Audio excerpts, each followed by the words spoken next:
Joy para sa Blacklist na lahat ng laro nila so far, Joy pa lang yung nilalaro dito ni MP The King And nung minention mo na baka may chance na yung Blacklist International ay okay, sobrang play safe muna sila kasi kailangan natin dito farm up yung Irithel.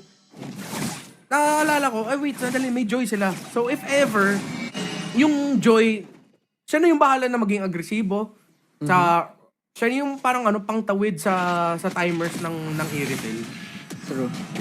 Yung pangtawid sa mid-game control.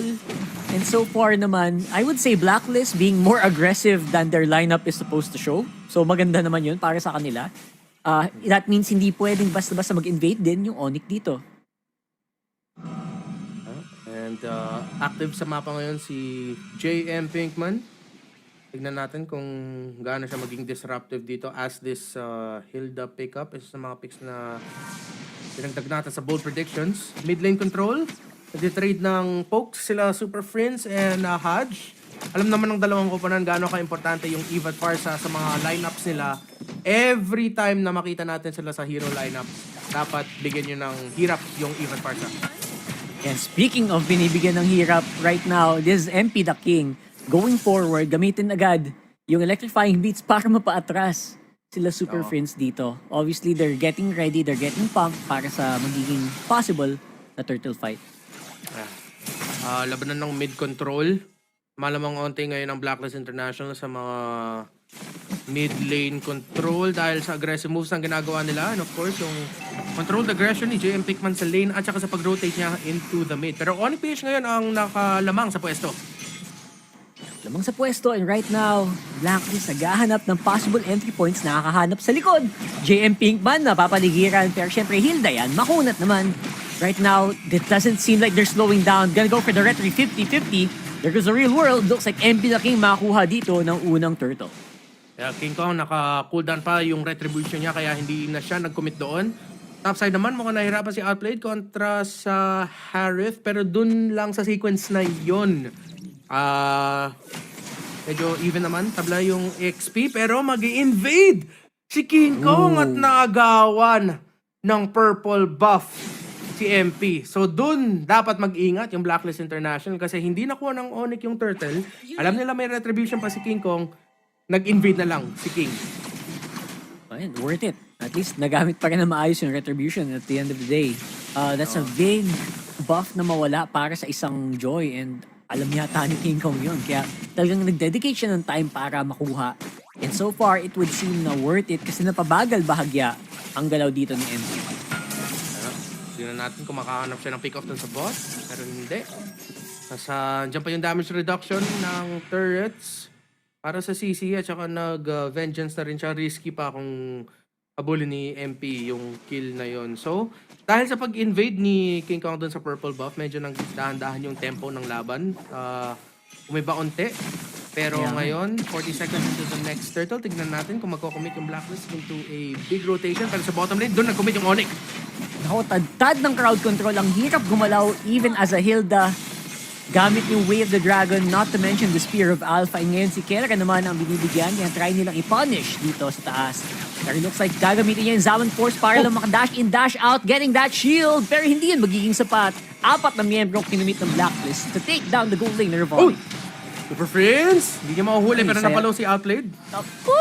G-Perks, ang daming low HP si Brusco. Pwede pa yata maka-triple dito kung gustuhin niya. Pero sabi niya, okay na kahit si Outplayed na lang. Big trade win yun para sa Onyx. Pre, akala natin safe na dun sila Outplayed at saka si Perks. Pero yung pagtama ni Super Friends nung isang feathered airstrike, ay signal yun para kay Brusco na hanapin si Outplayed sa ilalim ng 20. Pero si Kirk mapapunish sa bot lane. Pero yung Turtle, Rockard mapupunta sa Onyx. Maximum ube talaga pag may Matilde, no? Full commit for the kill even under the turret. Although this time, may trade naman para sa Onyx. 2,000 kanilang lamang. And si Outplayed ngayon nakahabulin dito nila Brusco. Pero syempre, don't forget, may mga threats din dyan sa gilid na umaaligid. Kaya malapit lang sa Torres, King Kong as well. So I don't think they're gonna go for the fight, at least for now. Gonna go for the clear. Blacklist, at least they're trying to catch up dito sa Onyx. Okay. Kirk, mukhang nahirapan pa rin kay JM Pinkman. Sakit ang damage ng Hilda. MP? And with the kick, Kita mo naman, si Brusco, perfect na perfect ang timing ng pasok niya. Nahuli si MP the King. And dahil doon, kakalma muna ang mapa dito ng Onyx Philippines. Parang opening na nga yata to para sa kanila na maka-invade. Pre, malal LeBron James yung ginawa ni Brusco. Black na Brusco! Pinasok ni MP, but black na Brusco. Ito na naman, pagpasok ni Brusco! Ayan na nga, sinasabi natin. Nakuha na naman advantage dito ang Onyx Philippines. Outplayed, trying to get that kill on King Kong, pero hindi yun magiging sapat. For the meantime, Perkziva lilipad ngayon. Full vision, full info dito sa Onyx Philippines, pero iba pa rin ang damage ng Harit ni Kelra dito. Takedown ni Haji, and here comes the punchback. Uy, medyo mas mahapdi yata ang hampas doon ng Blacklist. 2 down for Onyx. Nag-overextend by Onyx PH, pero Blacklist International, good call din na maging agresibo sila doon. Trades in the Turtles, Kirk makakapag-push onte sa bottom lane, pero ngayon mukhang nakahanap na ng konting tempo si Kirk kontra doon sa matchup niya kay JM Pigman as a Hilda. Uy! It's a trap, pre. That trap. Muna, no one's gonna go down. JM Pickman's actually quite low. It's gonna be full reset para di sa dalawang kupunan natin. Alright. Chill approach. Tingnan natin kung mababasag na ng Onyx yung top tower. Di nakatama din kanya ni JM Pinkman. Free turtle for Onyx dahil sa mga agresibong sequence na nakita natin. And of course, na-force yung reaction ng Blacklist International na pumunta sa bottom lane para matulungan si JM kontra kay Kirk. At dahil doon, nawalan sila ng pwesto sa turtle at nakuha ng Onyx PH. There you go. At least for now, ang ano ko lang dito, ang tawag dito, silver lining para sa Blacklist ngayon, hindi sila masyadong na-invade ng Onyx Philippines, which is gumagana yung buying time mechanic na ginagawa nila para lang makahabol si Outplayed's items sa kanyang Iritel, di ba? So, despite them being down by 3K, I would say they're still in a good position compared to ibang teams. Kung ibang team siguro to, Rep, baka nasa loob na ng base yung Onyx. Yo. And, well, makakita din natin yan sa level gap difference. Uy, si Kirk! Medyo delikado. Uy! Against Kirk na naman ang hinahanap dito na target ng Blacklist International, and looks like they're gonna work out in the end. Looks like ang CC ang kanilang nakitang parang chink in the armor dito ng Onyx. Yeah. So, I think isa sa mga pwede mangyari doon is if ever mas nakabuy time pa doon si Kirk, edi lalaban yung Onyx PH, punish Blacklist International. Pero mukhang wala rin sa pwesto yung Blacklist International para sa Onyx PH para mag-commit ng laban. And at the same time, as I was saying earlier, nakita mo talaga na close pa rin yung laban na to kasi hindi sobrang laki yung lamang ni King Kong kumpara sa kalaban niya na jungler eh. Sa panahon na to, 3 levels na, ay masisipa! Yun na nga magandang sipa para dito kay JM Pinkman, pero for some reason magsasurvive pa rin. Mag-miss din yung Synchrovision dito kay Haji and makakatakas pa rin. Outplayed and Perks, medyo safe naman sa ilalim ng torre. Again, konting threats lang, medyo konting paalala lang ng Onyx Philippines na guys, mahapdi kami. Huwag kayong basta-bastang lalabas or else mapunish namin kayo. Yeah. Tsaka masakit doon yung Blacklist International na paggamit sila ng dalawang flicker. Isa sa Hilda, isa sa Eve. Walang battle spell kinumit doon ang Onyx Philippines. Nag-commit sila ng mga ultimates. Yung sipa ng show nakabalik na. At tsaka yung ultimates nila lahat ay nakabalik na rin. Walang flickers para sa dalawang miyembro. Kirk! Grabe! Talagang si Kirk ang pinamata dito ng Blacklist and they're gonna take him out, pero what cost? Grabe! Ano kaya ang magiging bayad nila dito? 3v4, 4v4 right now happening. It looks like may sayawang nagaganap. Dalawa ang bagsak ngayon sa Blacklist.